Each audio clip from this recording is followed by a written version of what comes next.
Oriente-se falando sobre a ira, e eu comentava aqui fora do ar que esse ódio, essa ira pode ser alimentada. A gente continua colocando lenha na fogueira com esses exemplos de famílias que vão odiando, e um pai, eu falava para o Yuri aqui, ele pode ir passando o seu ódio para o seu filho e o seu filho começa a odiar sem nem saber por quê.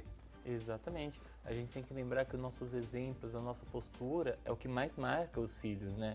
Então, de repente, uma criança que cresce com o pai tendo uma postura de ódio, seja como contra uma raça, então a gente vai falar de preconceito, um ódio frente a alguma situação, essa criança vai começar a crescer tendo medo dessa situação, porque o ódio sempre vem a questão do medo.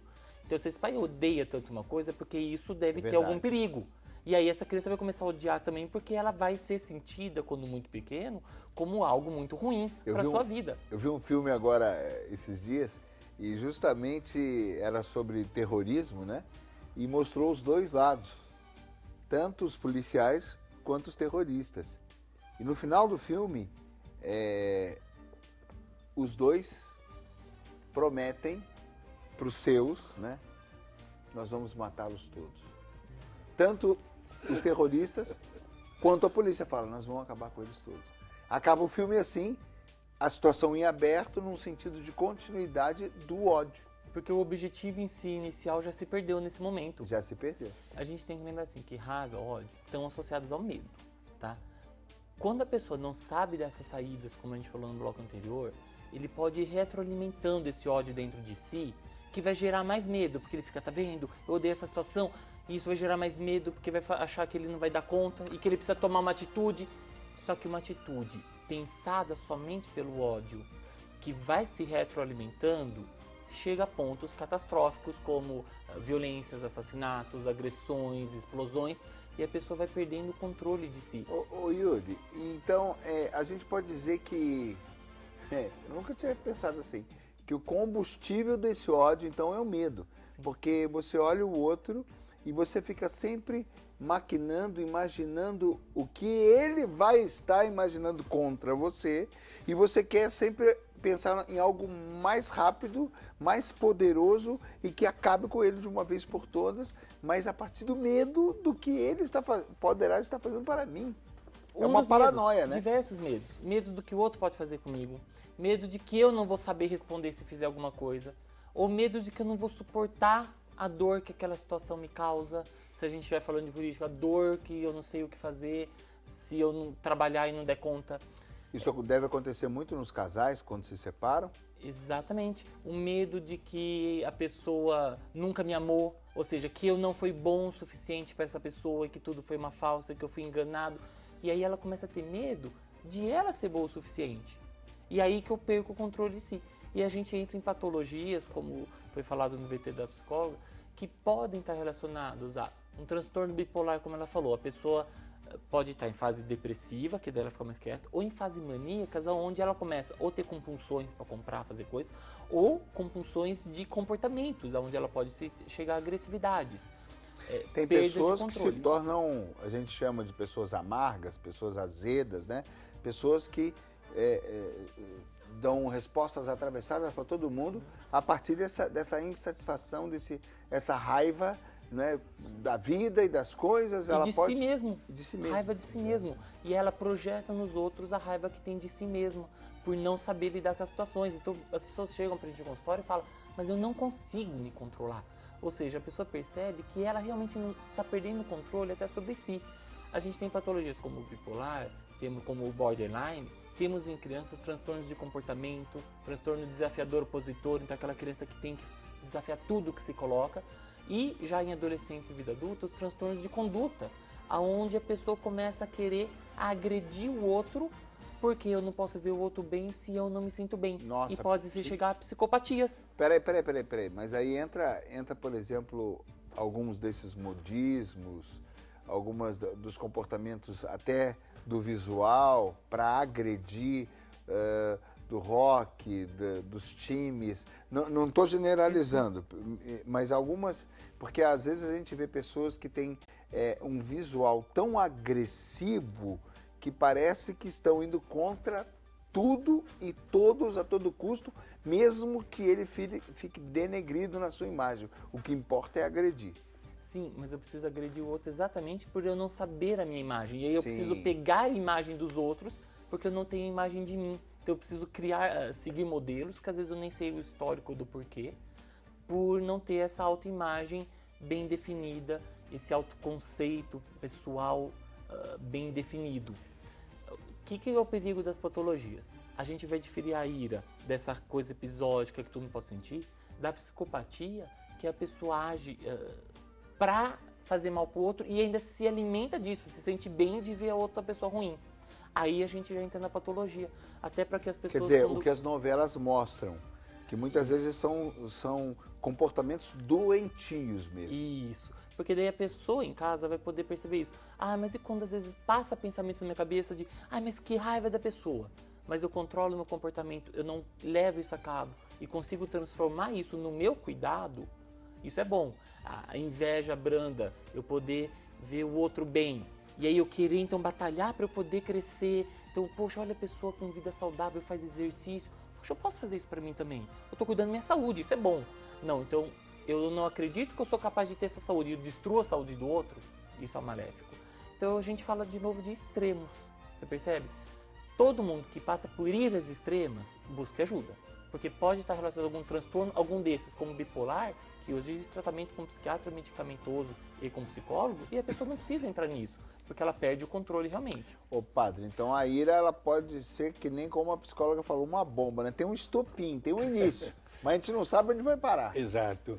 E gostaria também de chamar a atenção neste programa a respeito de um comportamento humano e também cristão que tantas vezes é manifestado para nós sacerdotes, especialmente na hora até da confissão. Há pessoas que chegam a dizer, Yuri, olha, padre, eu perdoo de coração por uma ofensa recebida, mas não quero nunca mais encontrar-me com aquela pessoa. Não é este o ensinamento religioso. Jesus não ensina a comportar-se assim, porque você carrega um peso que do qual não está se libertando naquela hora. É importante dizer que sim, que você perdoa, mas não é um verdadeiro perdão, é uma imagem negativa ou falsificada do verdadeiro perdão. A pessoa se sente obrigada a dizer que perdoa, mas a situação continua viva dentro dela. Exato.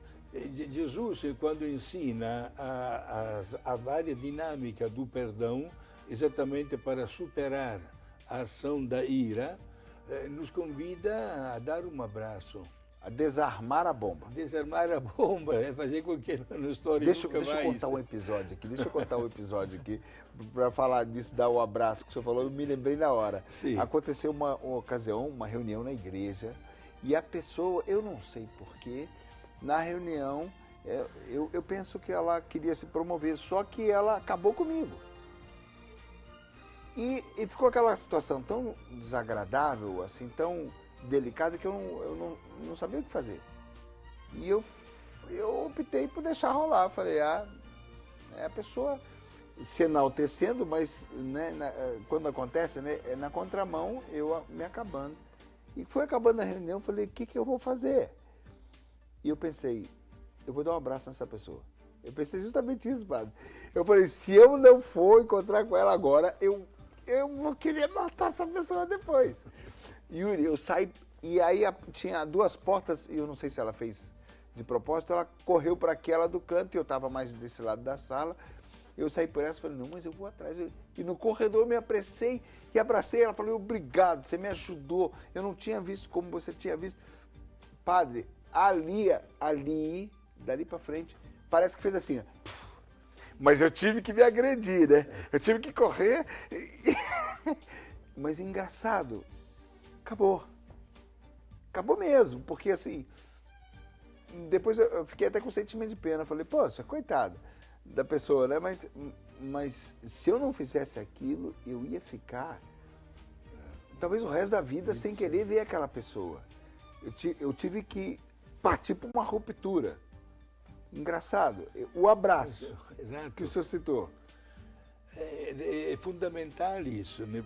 Porque, gente, qualquer um dos 7 vícios capitais comporta um esforço pessoal para superar determinadas consequências materiais, físicas ou psíquicas que podem ofender e atrapalhar também o nosso equilíbrio.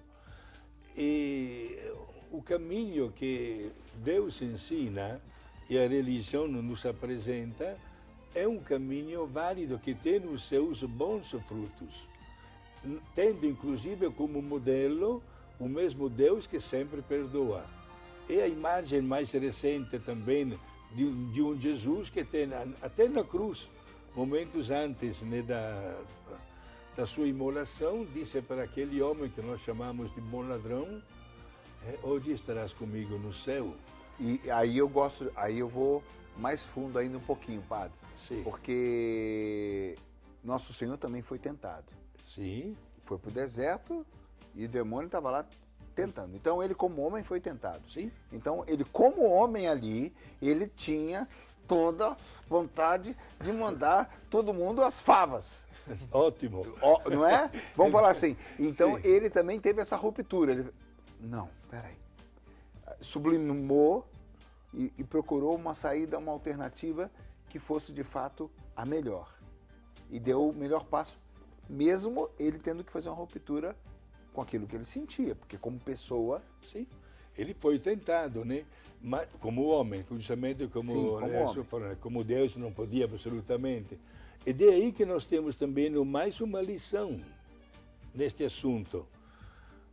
A tentação, tão grande que seja, nunca será superior à nossa força de vontade. Graças a Deus. E Deus conhece quais são os nossos limites, Yuri, e não pode nos tentar além da nossa capacidade. Por que digo isso? Como sacerdote, sou padre já há 41 anos. Tantas vezes vem as pessoas que dizem, padre, aquela tentação foi tão grave que acabei caindo. Mentira. Nunca diga uma frase desta, porque é contra a fé. Porque Deus conhece quais são os teus limites e não permite que você seja tentado além da tua capacidade. Bom, São Paulo já dá uma alternativa. Foge das ocasiões. Eu prefiro... Aí nasce exatamente a dinâmica dos mecanismos de defesa. Evitar as ocasiões. Claro, claro. A fuga das ocasiões. Quanto mais mais sairmos da ocasião, mais sairemos vitoriosos. Claro. Agora, a ocasião faz o ladrão? Exato. Ô Yuri, aquela situação, essa questão da ruptura, só para voltar na ideia da sublimação que você colocou tão bem, né? Amigos meus que estavam ali na reunião comigo, que não fizeram nada, por meses falavam comigo, poxa, mas e a fulana, e a pessoa tá lá na igreja. De vez em quando viu a pessoa, voltava, e eu nem lembrava mais do fato. Engraçado, como quando a gente dá uma resposta, parece que a gente desarma dentro de nós. Ó. Você pode dar essa resposta porque você tomou consciência do que a situação gerou em você. É isso que a gente tenta trabalhar em terapia, na psicologia, e que as pessoas conseguem fazer isso também na religião padre. Enquanto eu estou falando, enquanto eu consigo ter essa consciência de si, eu consigo perceber o que ela fez me magoou. Por isso que eu estou sentindo isso. E por isso eu posso fazer uma escolha de ir atrás dela e resolver, em vez de ficar carregando essa mágoa pro resto da vida. Foi a escolha que você fez no momento. Eu tô mal, mas eu posso ir atrás e resolver. Eu não preciso carregar essa sensação comigo para sempre. E no momento que você vai e faz uma escolha, faz essa sublimação, eu consigo transformar esse sentimento. A dificuldade e é engraçado porque nem sempre a gente vai conseguir resolver de uma maneira, vamos falar assim, ideal, de sentar, conversar, aí vai partir para outra coisa. Então, vai lá você, dá um tapinha nas costas, mas você cuidou de você. Isso. Você percebe? Foi um comportamento adequado para a situação. A dificuldade é a pessoa conseguir ter essa consciência. Qual é o comportamento que eu posso ter nesse momento frente a essa situação que está me prejudicando tanto? E isso é você conseguir ter a noção do que é instinto, do que é impulsivo e jogar para a realidade, o que é possível eu fazer com esse sentimento que eu carrego. E aí você vê, mas e se na situação não permite eu ir atrás da pessoa e abraçar? E se é uma situação que eu carrego dor e a pessoa morreu? Como você contou o caso, eu tenho um caso de alguém que eu tenho um amigo uma mágoa. Que numa hora de ira, ele pegou e socou a parede. Resultado, quebrou a mão. Então, aí, às vezes você vê alguém passando por uma situação, é isso que você está falando. Você se dá conta de que eu não posso fazer dessa forma. Isso. E qual é a forma que eu posso ter? Se eu estou com mágoa de alguém e essa pessoa morreu, eu posso sublimar em produções. Então, fazer uma carta para essa pessoa mesmo morta, fazer uma oração, fazer uma poesia, fazer uma música. Então você percebe que as músicas hoje que mais chamam a atenção, que mais aparecem, sem contar modismos dessas músicas que aparecem e depois desaparecem, mas músicas que realmente marcam, são músicas que a pessoa escreveu em momentos de dor, ou de muita alegria, então, para a pessoa amada, ou para a pessoa perdida, ou para uma dor muito grande. Agora, doutor, me consultando, vale a pena, é útil, é interessante a gente, enquanto tiver aquele sentimento, voltar a fazer a carta, voltar a rezar pela pessoa, enquanto eu ainda me sentir numa situação em aberto com aquela pessoa, eu voltar e até esvaziar essa sensação. Transformar em algo produtivo, exatamente porque conforme eu tô lá escrevendo sempre a música, transformar, fazendo uma pintura, uma escultura, qualquer produção faz com que eu reflita sobre aquela situação e eu poder, com isso, fazer as perguntas que a psicóloga falou. Por que eu tô assim? Qual é o meu sentimento por trás? Porque eu tô com ira? Porque eu tô com medo de ter me sentido atingido? Será então que eu não confio em mim e fico pensando que o outro tem que pensar isso de mim? Que é diferente de uma melancolia. Isso, porque a melancolia já vai mais para depressão. Onde você fica paralisado na tristeza que te causou e não sai daquilo. Isso. Não é isso que você está convidando. Você está convidando por que eu fiz isso? Qual vai ser minha reação? Ok, vamos fazer alguma coisa e fazer. Você falou muito bem, eu acho que cabe muito para o nosso tema. Se eu não puder tomar consciência que eu posso ter ira, que eu posso ter raiva, eu vou ficar em negação, e aí eu caio em melancolia. Porque daí eu posso cair numa depressão, numa tristeza de achar que, tá vendo, eu que sou ruim, ou não consigo fazer nada, eu não consigo ter uma atitude. Eu ter consciência dos nossos sentimentos ruins faz com que eu possa, então, ter comportamentos adequados para esse sentimento. E não me criticar, como ele falou, a igreja não critica se sentir. O que critica é o que você vai fazer. Fala da ira de Deus. Ele falou, é a palavra que a gente usa do português para isso. O que ele acabou de explicar muito bem pra gente? Que a ira de Deus é uma mágoa de Deus, uma tristeza de ver que o humano não está sabendo aproveitar a vida que ele quis dar. Você percebe? Ou seja, eu estou falando de novo do medo. O medo que Deus tem de tudo que ele fez para nossa vida e o ser humano não saber aproveitar. Sim. E aí que é a ira de Deus. E aí vem de novo onde a psicologia de prova, que é o medo. E aí a raiva e a ira vem do medo. O medo que Deus tem do ser humano não saber dar valor do prejuízo, de jogar fora, exatamente, de deteriorar, não é? O medo que será que muitos pais vivem isso em relação aos filhos? Exato, perfeitamente. E aí é onde você vê a raiva que o pai tem do filho de não obedecer. Na verdade é o medo que o pai tem de que aquele filho cresça e não seja uma pessoa adequada e não possa ter uma vida bacana. Então ele começa a gritar com o seu filho: por que você fez isso? Por que você não faz lição? Por e na medo. verdade, exatamente. É interessante dizer também, Yuri, né, que tantas vezes as reações nossas de pessoas adultas entram naquele que em psicologia se chama do transfer. Isto é, situações pessoais que a gente vive com um chefe de um emprego, por exemplo, e diante do qual não posso reclamar, de repente a gente acaba descarregando-se. E para outras pessoas pode ser a esposa, pode ser um filho, pode ser uma outra... Que ali eu posso reclamar. Um paciente, um aluno na escola. Assim. Portanto, deve ter muito cuidado, sempre dentro do tema da ira, né? Para, tantas vezes, é necessário, usamos a palavra portuguesa, deixar depositar a poeira. Isto é, nunca agir ou reagir de imediato diante de situações que alteram um pouquinho o nosso equilíbrio mental, né? Mas dar um pouco mais de tempo, como se diz, para raciocinar com mais frieza porque é espontâneo que diante de de um problema que acontece, haja logo uma imediata solução, né? Seja até um palavrão, por exemplo, né? Seja um gesto, uma mão que vai em cima de um vidro, né? E que cria depois até um problema. É melhor ter aquela calma que faz parte também, né, das qualidades humanas, é aquela frieza em poder acolher um problema, não eliminá-lo ou dizer não quero nem saber, não. Enfrentar o problema e encontrar também a solução no tempo devido. Sem ser impulsivo. Exato, sem ser impulsivo. Tá, então a gente vai terminar o bloco assim e vamos para o próximo bloco pensando, eu vou pensar nisso com vocês no próximo bloco, né? A gente falou de coisas maiores e duradouras. Vamos falar um pouquinho das coisas imediatas. Um dia frustrante. Eu chego em casa frustrado. O que eu faço? Porque a minha tendência, o primeiro que esbarrar, eu vou chutar. A gente vai para o intervalo, voltando já já.